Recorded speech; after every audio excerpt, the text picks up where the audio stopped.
प्रतिपाल यादव आज आपको रूबरू करा रहा हूँ एक ऐसे शिक्षण संस्थान से जिसने अपनी एक अलग पहचान बनाई है अपने काम के बेस के ऊपर। और ये पहचान सिर्फ यहीं तक सीमित नहीं है बल्कि राज्य नहीं पूरे देश के लेवल पर इस शिक्षण संस्थान ने अपना एक विशेष मुकाम हासिल किया है।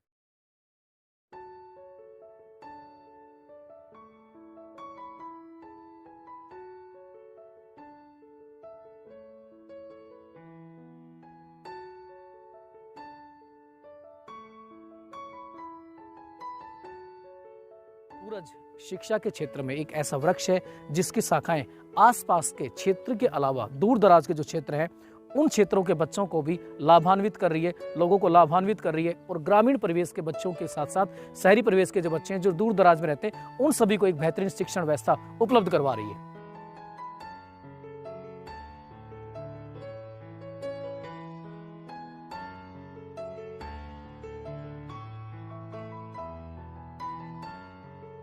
तो दोस्तों, सूरज स्कूल की अपनी एक विशेषता है। सूरज स्कूल ने जितने भी कॉम्पिटिटिव एग्जाम होते हैं या अन्य प्रकार की चीज़ें होती हैं उनमें हमेशा परचम लहराया है। अगर हम बात करते हैं यहाँ पर सूरज स्कूल के, तो चाहे स्पोर्ट्स का मामला हो, सांस्कृतिक गतिविधियों का मामला हो या अन्य जो कॉम्पिटिटिव एग्जामिनेशन हो उनका मामला हो, सच है जैसे कि हम बात करें चाहे नीट का एग्ज़ाम हो, एनटीएससी का एग्ज़ाम हो, आईआईटी का एग्ज़ाम हो, एनडी का एग्ज़ाम हो, सभी के सभी एग्ज़ाम में सूरज ने अपने आप को साबित करके दिखाया है। और सूरज से इतने सारे स्टूडेंट्स इन एग्ज़ाम को पास करके आगे निकल गए कि वो एक अपने आप में शिक्षा के क्षेत्र में एक ऐसा वृक्ष है जिसकी शाखाएं आसपास के क्षेत्र के अलावा दूर दराज के जो क्षेत्र है उन क्षेत्रों के बच्चों को भी लाभान्वित कर रही है, लोगों को लाभान्वित कर रही है। और ग्रामीण परिवेश के बच्चों के साथ साथ शहरी परिवेश के जो बच्चे हैं जो दूर दराज में रहते हैं उन सभी को एक बेहतरीन शिक्षण व्यवस्था उपलब्ध करवा रही है। आज संपूर्ण विश्व कोरोना महामारी से जूझ रहा है और इसी कोरोना महामारी का प्रभाव बेसिकली रूप से जीवन के सभी क्षेत्रों पर पड़ा है।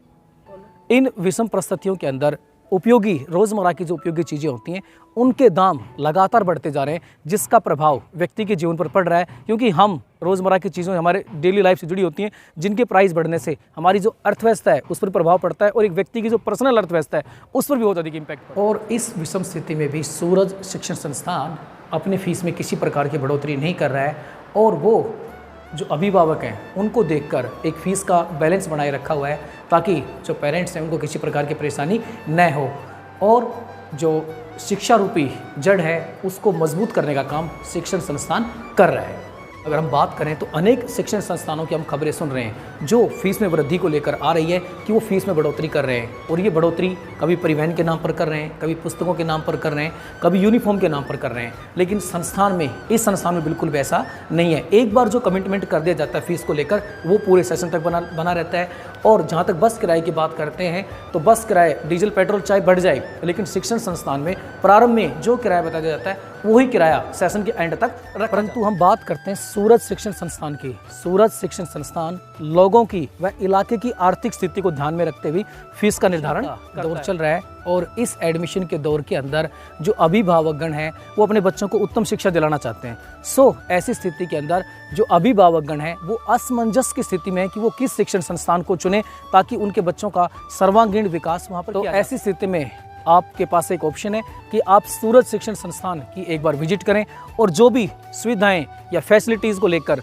चाहे एग्ज़ाम को लेकर, स्पोर्ट्स को लेकर जो भी बातें आपसे की गई हैं उनको यहाँ आकर आप देखें, उनसे रूबरू हों और तब आप देख लेंगे, रूबरू हो जाएंगे। उसके बाद अगला डिसीजन आप इजीली ले सकते हैं कि हमें अपने बच्चों के लिए बेहतरीन शिक्षण संस्थान कौन से हैं उसको आप चुन भी सकते हैं।